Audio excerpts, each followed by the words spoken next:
റോഷിപാൽ ആ കാര്യത്തിൽ തർക്കമില്ല. അവന്തിക തന്നെ പറഞ്ഞ കാര്യമാണ്. പക്ഷേ അവന്തിക പറഞ്ഞതിലെ കളവ് ഇപ്പോൾ പുറത്ത് അറിയിക്കാൻ രാഹുൽ മാങ്കൂട്ടത്തിൽ കഴിഞ്ഞു എന്നല്ലേ മനസ്സിലാക്കേണ്ടത്? ഇപ്പോൾ ഈ പറയുന്ന സംഭാഷണം ഏറെ മുമ്പ് നടന്നതാണെങ്കിൽ അതിനുശേഷം ഈ പറയുന്ന ഒരു ആവശ്യം രാഹുൽ മാങ്കൂട്ടത്തിൽ അല്ലെങ്കിൽ സാധാരണ ഒരു മനുഷ്യൻ അങ്ങനെ ഒരാളോട് മുന്നിൽ വെക്കുമോ? നേരത്തെ ഒരു മാധ്യമ പ്രവർത്തകൻ ഇങ്ങനെയൊക്കെ ഉണ്ടായിട്ടുണ്ടോ, ജീവന ഭീഷണിയുണ്ടോ എന്നൊക്കെ ചോദിച്ച് ഇങ്ങോട്ടേക്ക് സമീപിക്കുന്നു. അങ്ങനെ ഒരു സംഭവം ഉണ്ടായ പശ്ചാത്തലത്തിൽ അങ്ങനെ ചെയ്യുന്ന ഒരാളാണെങ്കിൽ അതിലൊരു സൂക്ഷ്മത പുലർത്തുകയല്ലേ ചെയ്യുക? എല്ലാ ആരോപണങ്ങളും ഗൗരവതരമാകുമ്പോൾ ഈ ആരോപണം ഒരു കള്ള ആരോപണമായതുകൊണ്ട് ഇത് മുൻനിർത്തി ഒരു പ്രതിരോധം തീർക്കുന്നു എന്ന് നമുക്ക് വായിക്കേണ്ടി വരില്ലേ റോഷിപാൽ? സ്മൃതി, രാഹുൽ മാങ്കൂട്ടത്തിൽ വലിയ കുരുക്കിലാണുള്ളത്. കോൺഗ്രസ് നേതൃത്വം രാഹുൽ മാങ്കൂട്ടത്തെ പൂർണ്ണമായും കൈവിട്ടു. ഇപ്പോഴുള്ള സംഭാഷണം അത് സംഭാഷണത്തിൽ ഒന്ന് മാത്രമാണ്. നമ്മൾ ഉൾപ്പെടെ നിരവധി മാധ്യമ പ്രവർത്തകർ അവന്തികയുമായി ആശയവിനിമയം നടത്തിയിട്ടുണ്ട്. ആ ഘട്ടത്തിലൊന്നും അവന്തിക ഇങ്ങനെ നിഷേധിച്ചിട്ടില്ല. ഇത് വളരെ നേരത്തെ ഇപ്പോൾ ഏറ്റവും ഒടുവിൽ സംഭാഷണം വന്ന ഘട്ടത്തിലല്ല അവന്തികയുടെ, അതിനു മുമ്പ് നടന്ന ഒരു സംഭാഷണമാണ്. ഇതിൽ ആരാണ് കളവ് പറയുന്നത് നമുക്ക് പറയാൻ കഴിയില്ല. പക്ഷേ രാഹുൽ മാങ്കൂട്ടത്തെ എന്തായാലും നമ്മുടെ അന്വേഷണത്തിൽ സത്യസന്ധനാണെന്ന് ഒരു കാരണവശാലും പറയാൻ പറ്റില്ല. അതുകൊണ്ട് തന്നെ രാഹുൽ മാങ്കൂട്ടത്തിന്റെ ഈ ന്യായീകരണം തെറ്റാണെന്ന് തന്നെ പറയേണ്ടി വരും. പ്രധാനപ്പെട്ട തെളിവുകളാണ്. പ്രത്യേകിച്ച് ഗർഭചിത്രത്തിന് അടക്കം നിർബന്ധിച്ചുകൊണ്ടുള്ള ശബ്ദരേഖ അതൊരു പ്രധാന തെളിവായി അവിടെ നിൽക്കുന്നു. ആ വിഷയങ്ങളോടൊന്നും പ്രതികരിക്കാതെ ഒരു കേസ് മാത്രം എടുത്തിട്ടുകൊണ്ട് ഞാൻ ഇതിൽ നിരപരാധിയാണ് എന്ന് തെളിയിക്കാൻ ശ്രമിക്കുന്നു. അതാണ് ഞാൻ റോഷിപാൽ ചോദിച്ചത്. കുറെ ശരിയായ കാര്യങ്ങൾ വരുമ്പോൾ ഒരു കാര്യം അതിനിടയിലേക്ക് കയറി വരികയാണ്. അങ്ങനെ കയറി വരുന്ന വിഷയം എടുത്തുകൊണ്ട് ഞാനിതാ നിരപരാധി എന്ന് സ്ഥാപിക്കാനുള്ള ശ്രമമാണ് നടക്കുന്നത്. അതാണ് ഞാൻ അവന്തികയുടെ കേസ് എടുത്ത് ചോദിക്കുന്നത്. അതിലെ സത്യാവസ്ഥയിൽ നമുക്ക് സംശയിക്കത്തക്ക ചില കാര്യങ്ങളല്ലേ ഇപ്പോൾ രാഹുൽ മുന്നോട്ട് വച്ചിരിക്കുന്നത്. മറ്റു കാര്യങ്ങളൊക്കെ അവിടെ നിൽക്കുന്നു ഗൗരവത്തോടു കൂടി തന്നെ. റോഷിപാൽ, പ്രതിരോധിക്കാനുള്ള ശ്രമങ്ങൾ രാഹുൽ മാങ്കൂട്ടത്തിൽ നടത്തുമ്പോൾ ഒരേ ഒരു കേസ് ട്രാൻസ് വുമൺ അവന്തികയുടെ ശബ്ദരേഖയുമായിട്ടുള്ള പ്രതിരോധത്തിനാണ് ഇപ്പോൾ ശ്രമിച്ചിരിക്കുന്നത്. ആ ശബ്ദരേഖയിൽ ഒരു മാധ്യമ പ്രവർത്തകൻ അവന്തികയോട് സംസാരിക്കുന്നു. രാഹുൽ മാങ്കൂട്ടത്തിൽ നിന്നും ദുരനുഭവം ഉണ്ടായിട്ടുണ്ടോ എന്ന് ചോദിക്കുന്നു. അങ്ങനെയൊന്നും ഉണ്ടായിട്ടില്ല എന്ന് പറയുന്നു. താങ്കളുടെ ജീവന് ഭീഷണിയുണ്ട് എന്ന കാര്യമുണ്ടോ എന്ന് ചോദിക്കുന്നു. അങ്ങനെയുണ്ടെങ്കിൽ തനിക്ക് നിയമപരമായിട്ടും അല്ലെങ്കിൽ മാധ്യമങ്ങളിലേക്കും നീങ്ങാൻ ഒരു തടസ്സവുമില്ല, അതിനുള്ള ധൈര്യമുള്ള ആളാണ് താൻ എന്ന് പറയുന്നു.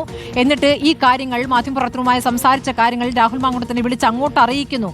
ഈ രണ്ട് കാര്യങ്ങളുമാണ് ഇപ്പോൾ മാധ്യമങ്ങൾക്ക് മുന്നിൽ രാഹുൽ മാങ്കൂട്ടത്തിൽ വെച്ചത്. പക്ഷെ അത് വയ്ക്കുമ്പോഴും മറ്റു പ്രധാനപ്പെട്ട ഗുരുതരമായ ആരോപണങ്ങളിൽ ഒരു അക്ഷരം മിണ്ടിയിട്ടില്ല. രാജിവെക്കുന്നതിന് മുമ്പ് താൻ ഈ കാര്യത്തിൽ നിരപരാധിയാണ് എന്ന് സ്ഥാപിക്കാനുള്ള ശ്രമം രാഹുൽ മാങ്കൂട്ടത്തിൽ നടത്തുമ്പോൾ ഗുരുതരമായി നേരത്തെ പെൺകുട്ടികൾ ഉന്നയിച്ചിരിക്കുന്ന പരാതി അല്ലെങ്കിൽ പെൺകുട്ടികൾ പുറത്തുവിട്ടിരിക്കുന്ന ശബ്ദരേഖ അതിനോട് രാഹുൽ മാങ്കൂട്ടത്തിൽ സംസാരിച്ചിട്ടില്ല, പ്രതികരിച്ചിട്ടില്ല എന്നുള്ള പ്രധാനപ്പെട്ട വിഷയമായി അവിടെ നിൽക്കുന്നു. രാഹുൽ മാങ്കൂട്ടത്തിൽ രാഷ്ട്രീയത്തിൽ തുടരാനേ അർഹതയില്ല എന്ന് കോൺഗ്രസിലെ പ്രധാനപ്പെട്ട വനിതാ നേതാക്കളടക്കം പറഞ്ഞ സാഹചര്യമുണ്ട്. റോഷിപാൽ, ഞാൻ ചോദിച്ചിത്രയേ ഉള്ളൂ. അവന്തിക എന്നൊരു കേസ് ഈ പറഞ്ഞ വന്നിരിക്കുന്ന ആരോപണങ്ങളിൽ ഒരു പക്ഷേ ഈ ആരോപണം കള്ള ആരോപണമായിരിക്കാം. അത് വെച്ച് പ്രതിരോധം തീർക്കാനുള്ള ശ്രമമാണോ രാഹുൽ മാങ്കൂട്ടത്തിൽ നടത്തിയത് എന്നാണ് എന്റെ സംശയം. ബാക്കി കേസുകളൊക്കെ ഗുരുതരമായ കേസുകളോടെ നിൽക്കുന്നു. അതിനൊന്നും മറുപടി പറയാതെ അദ്ദേഹം വീട്ടിലേക്കത്തേക്ക് കയറി പോവുകയും ചെയ്തു. രാജി വെക്കേണ്ടി വരുമെന്നുള്ള കാര്യത്തിൽ ഒരു തർക്കവുമില്ല. ഒരു പ്രതിരോധം ഇങ്ങനെ തനിക്കെതിരെ ഒരു നീക്കം നടക്കുന്നു എന്ന് പറയാനുള്ള ശ്രമം നടത്തുമ്പോൾ ഈ വിരലുകൾ എവിടേക്കാണ് ചൂണ്ടപ്പെടുന്നത്? ആരാണ് രാഹുൽ മാങ്കൂട്ടത്തിനെതിരെ പ്രവർത്തിക്കുന്നതെന്ന ആരോപണം ഉന്നയിക്കാനാണ് രാഹുൽ മാങ്കൂട്ടത്തിൽ ശ്രമിക്കുന്നത്? റോഷിപാൽ, സ്മൃതി, രാഹുൽ മാങ്കൂട്ടത്തിൽ അവന്തികയും മറ്റൊരു ചാനലിലെ മാധ്യമപ്രവർത്തകരും തമ്മിലുള്ള ഒരു സംഭാഷണത്തിനുള്ള മറുപടി മാത്രമാണ് ഇപ്പോൾ പറഞ്ഞത്. അവന്തിക TV ചാനലുകൾക്ക് മുന്നിൽ പറഞ്ഞ അതീവ ഗുരുതരമായ ആരോപണമുണ്ട്. ആ ആരോപണത്തിന് ഇതുവരെ മറുപടി പറഞ്ഞില്ല. മറ്റൊരു സംസ്ഥാനത്ത് പോയി തന്നെ റേപ്പ് ചെയ്യണം എന്ന ഒരു ആഗ്രഹം രാഹുൽ മാങ്കൂട്ടത്തിൽ പ്രകടിപ്പിച്ചുവെന്നാണ് അവന്തികയുടെ ആരോപണം. അത് അതീവ ഗുരുതരമാണ്. ആരോപണത്തിന് മറുപടി പറഞ്ഞില്ല. അവന്തിക പറഞ്ഞ അങ്ങനെയെങ്കിൽ ആ ആരോപണത്തിന് എന്തുകൊണ്ട് രാഹുൽ മാങ്കൂട്ടത്തിൽ മൗനം പാലിക്കുന്നു എന്ന ഒരു ചോദ്യമുണ്ട്. ആ ചോദ്യത്തിന് ഉത്തരം പറയാതെ അവന്തിക എന്ന പെൺകുട്ടിയെ മാധ്യമപ്രവർത്തകരെ സംശയമുന്നയിൽ നിർത്തി രക്ഷപ്പെടാനുള്ള ഒരു ശ്രമം മാത്രമാണ് ഇപ്പോൾ രാഹുൽ മാങ്കൂട്ടത്തിൽ നടത്തിയത്.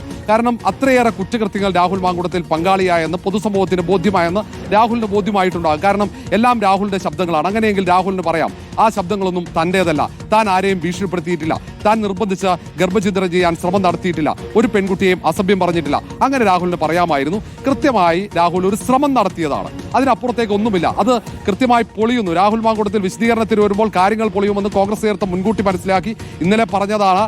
അനാവശ്യമായി വിശദീകരണം നടത്തി വഷളാകരുതെന്ന് കോൺഗ്രസ് നേതൃത്വം വാൺ ചെയ്തതിന്റെ കാരണവും ഇത് തന്നെയാണ്. റോഷിപാൽ, ഇപ്പോൾ മാധ്യമങ്ങളെ രാഹുൽ മാങ്കൂട്ടത്തിൽ കണ്ടിരിക്കുന്നത് പാർട്ടി നേതൃത്വത്തിന്റെ അനുവാദമില്ലാതെയാണ് എന്ന രൂപത്തിൽ കൂടി കാണേണ്ടി വരുമോ? പാർട്ടി നേതൃത്വം നേരത്തെ സംസാരിക്കരുത് എന്ന് വിലക്കിയിട്ടും നടത്തിയ പ്രതികരണമായി കാണേണ്ടി വരുമോ?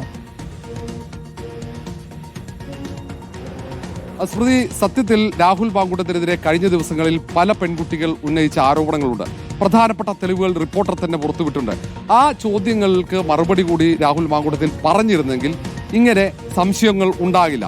അതിനപ്പുറത്തേക്ക് ഏതോ ഒരു ശബ്ദ സംഭാഷണം അത് മുന്നോട്ട് വെച്ച് ഏതെങ്കിലും ഒരു വാട്സപ്പ് ചാറ്റ് മാത്രം വെച്ച് അതിനപ്പുറത്തേക്ക് അതീവ ഗുരുതരമായ ആരോപണങ്ങൾക്ക് മറുപടി പറയാതെ ഒരു ചോദ്യത്തിനും ഉത്തരം പറയാതെ എന്തോ പറഞ്ഞ് അങ്ങോട്ടേക്ക് വീട്ടിനകത്തേക്ക് കയറിപ്പോകുന്നതോടെ വീണ്ടും രാഹുൽ മാങ്കൂട്ടത്തിലും കോൺഗ്രസ് നേതൃത്വം സംശയത്തിന്റെ മുനയിലേക്ക് പോവുകയാണ്. ഒന്ന്, കോൺഗ്രസിലെ മുഴുവൻ നേതാക്കളും രാഹുൽ ചെയ്തത് തെറ്റാണെന്ന ബോധ്യത്തിന്റെ അടിസ്ഥാനത്തിൽ അടിയന്തര നടപടി ആവശ്യപ്പെട്ട് പാർട്ടി അതിൽ കൃത്യമായി KPC അധ്യക്ഷൻ നേതാക്കളുമായി സംസാരിക്കുന്ന സാഹചര്യമാണ്. അതിന്റെ മണിക്കൂറുകളാണ്. പാർട്ടി നടപടിയിലേക്ക് പോവുകയാണ്. പാർട്ടി പ്രാഥമിക അംഗത്വത്തിൽ നിന്നും രാഹുൽ മാങ്കൂട്ടത്തെ പുറത്താക്കണമെന്നാണ് വനിതാ നേതാക്കൾ ഉൾപ്പെടെ പറയുന്നത്. കോൺഗ്രസിലെ പൊതുസമൂഹം ആകെ രാഹുൽ മാങ്കൂട്ടത്തിൽ തെറ്റുകാരനാണെന്ന് തിരിച്ചറിഞ്ഞ് പ്രതിക്കൂട്ടിലായ ഒരു പ്രതി വിശദീകരിക്കുന്നതിനപ്പുറത്തേക്ക് ഇതിനെ കാണേണ്ടത്